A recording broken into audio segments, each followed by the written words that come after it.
Welcome back to The Deep Dive. We're the place where we take really interesting source material, dig into it, and pull out the most compelling bits for you. It's like a shortcut, really, helping you get informed, find those surprising details, maybe even a few mysteries. And today we are definitely heading into mystery territory. We're looking at Houska Castle. It's in the Czech Republic. Right, and this isn't your standard picture postcard castle. Not really built for royalty or defense or any obvious strategic reason. Exactly. The whole point, or at least what the legends and some, well, strange facts suggest, is that it was built to keep something in. Something sinister. So we've got a few layers to peel back today. There's the, let's say, official history, which is already a bit weird. Then the local legends, which get pretty wild. And then, inevitably, the conspiracy theories that have sprung up around it all. So our mission, if you will, for this deep dive is to sort through this. What do we actually know? What are the stories? And why does this place capture the imagination so much? Let's try and piece together the known facts versus the more speculative stuff surrounding Houska. We have historical records, folk tales, modern theories.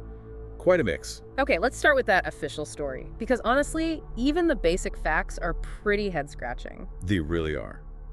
First off, the location. Yeah. It's remote, like really remote. No major trade routes nearby, no significant towns back then. No strategic value whatsoever. And the big one for me, apparently no reliable water source inside the castle walls. Which is just baffling for a medieval castle. Water was absolutely fundamental.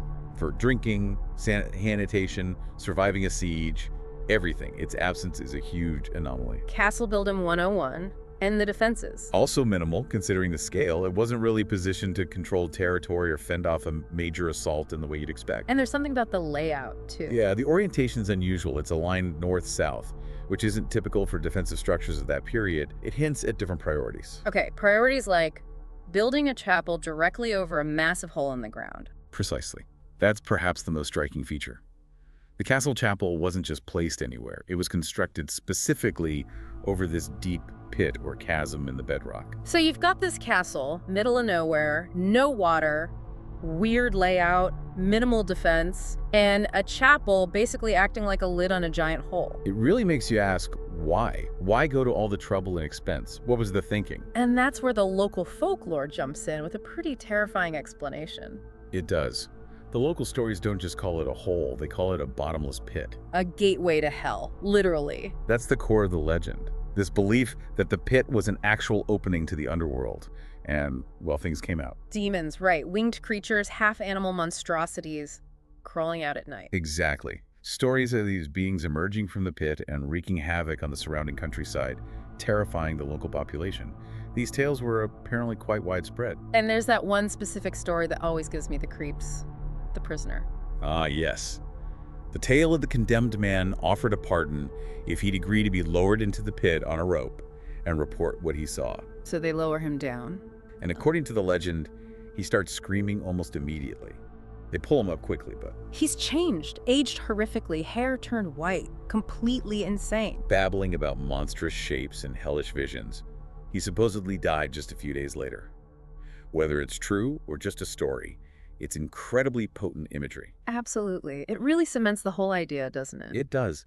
The central theme running through all these legends is that Houska wasn't built for defense against outside threats. It was built to seal something in, to protect the world from whatever was down in that pit. A capstone on hell, essentially. Which naturally leads us into the realm of conspiracy theories. People take these strange facts, add the legends, and run with it. And the theories get pretty elaborate.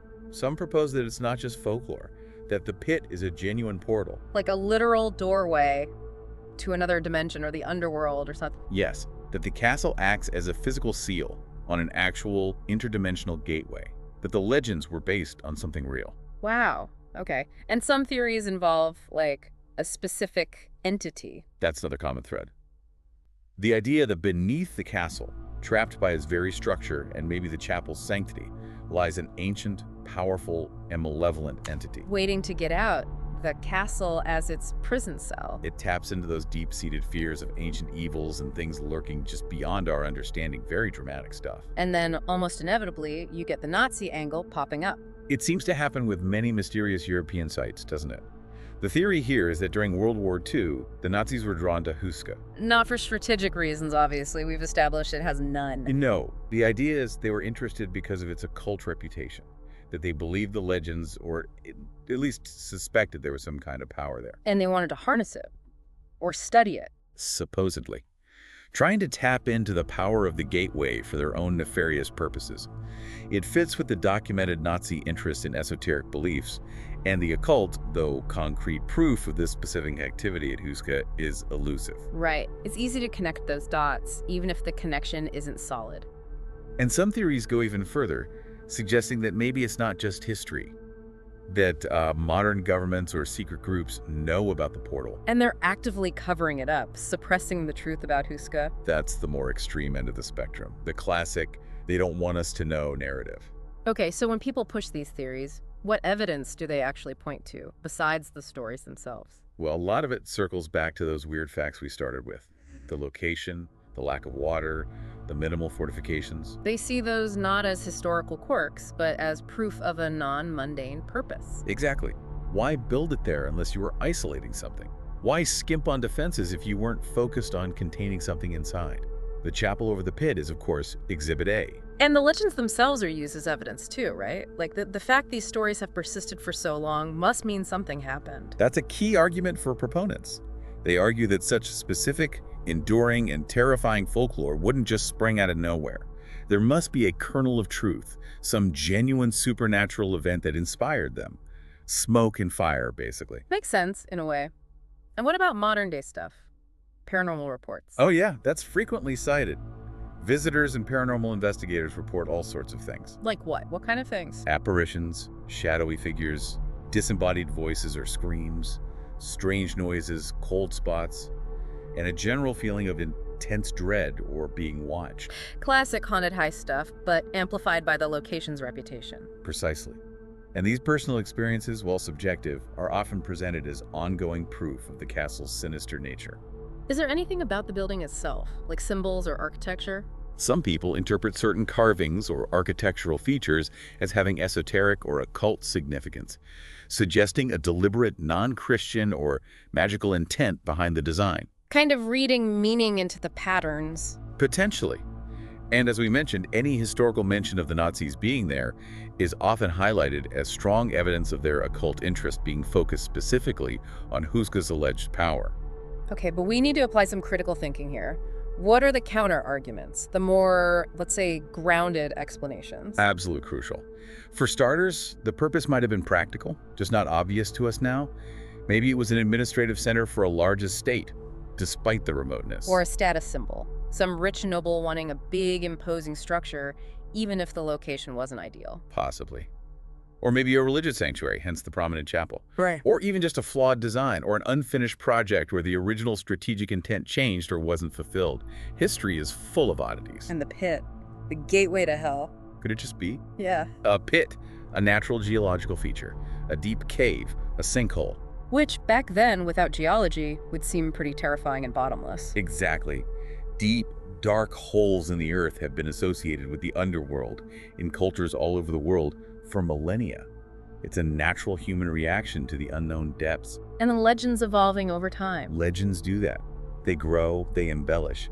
The story of the prisoner, for instance, might be a much later addition, designed to make the tale even scarier. Folklore isn't static history. What about the spooky feelings people get there? The paranormal reports? Well, there's the power of suggestion. You go to a place famous for being haunted, steeped in legends of demons. You're kind of primed to feel creeped out, aren't you? You absolutely are. The atmosphere, the history, the expectation, it can all heavily influence perception. People might interpret shadows, sounds, or just unease through the lens of the legend. And the Nazi connection. Could that be simpler too? It could. While their occult interests were real, their presence at Houska might have been entirely logistical. Maybe it was just a convenient, secure place to store confiscated items, or a temporary barracks, or an administrative office. Nothing to do with portals to hell. Not necessarily. Attributing everything they did near unusual sites to occultism can be an oversimplification. Sometimes a castle is just a building they used. So when you boil it all down, Houska Castle is this amazing mix, isn't it? Real history, undeniable weirdness in its construction, and then these layers of absolutely chilling folklore. It's a perfect storm, really. While the wilder conspiracy theories probably stretch the truth way too far, likely growing out of the folklore and maybe misunderstanding the history. You still can't deny the place is odd. The location, the chapel over the hole, it has this genuinely unsettling quality that just keeps those stories alive. It really does. And it shows how a physical place can become this powerful symbol, a focal point for our fascination with the unknown, the dark, the mysterious. Whether it's literally sitting on hell's doorstep or just a very peculiar, very old building with some great, scary stories attached. It highlights that enduring human need to explain the strange and maybe our love for a good shiver down the spine. It really makes you think, though. You know, given how readily we create these fantastical explanations for things we don't understand, how many other old, weird places around the world might have similar stories? This blend of some actual strange facts and centuries of imaginative, maybe terrifying interpretation layered on top. That's a great question to ponder. Where else does history blur so completely with legend? Definitely something to chew on.